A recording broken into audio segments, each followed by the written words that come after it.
The rest of the story. Matchmakers, romantic go-betweens.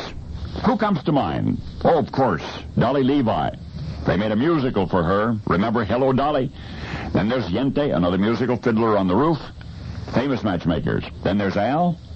Al who, you say?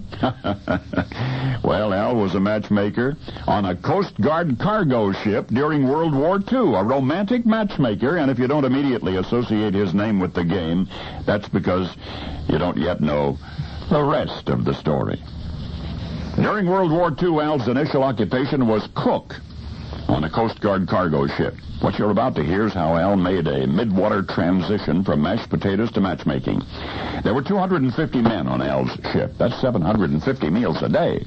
Naturally, there were many cooks on board, but even so, Al found himself working long, hard, constant hours. Al was up and preparing breakfast at 6 in the morning. By the time the men had eaten, he was already preparing their lunch, and by the time they'd finished their lunch, Al was working on dinner. Now, this busy schedule did not leave much spare time, but during whatever spare time Al did have, he wrote letters to friends on shore, hundreds of letters. In fact, his correspondence was so massive that every mail call there were at least 30, sometimes 40 letters for Al. Well, at first, Al's letter-hungry shipmates were jealous, but gradually it became apparent that Al simply had a knack for writing letters. Most of the crew members could charm their girlfriends in port, but they couldn't seem to reproduce the same effect on paper now that they were at sea. And so it was that several of Al's shipmates approached him one at a time asking for help, and that was the beginning of Al's Coast Guard career as a ghostwriter of love letters. A ghostwriter of love letters. After interviewing each man, Al would carefully compose an admiring note to the fellow's girlfriend, and the responses were spectacular, so Al's reputation grew. The increasing demand for his services eventually ate up his off-duty hours, and when those hours were no longer adequate, the other cooks offered to take over his duties in the galley.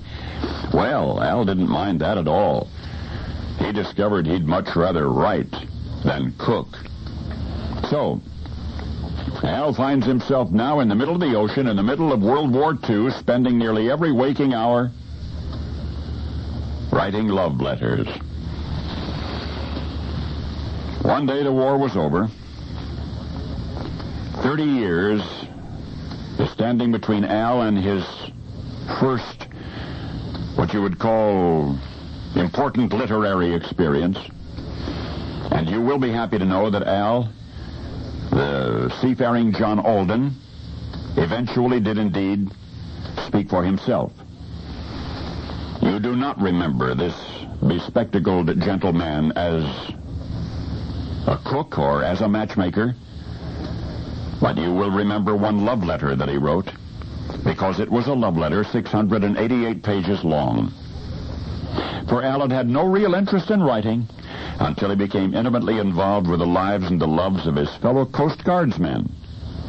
And then, when Al finally spoke for himself more than 30 years later, he spoke for a great many others as well, in a love letter to his ancestors, a love letter called Roots, which could only have been penned by the incomparable Alex Haley.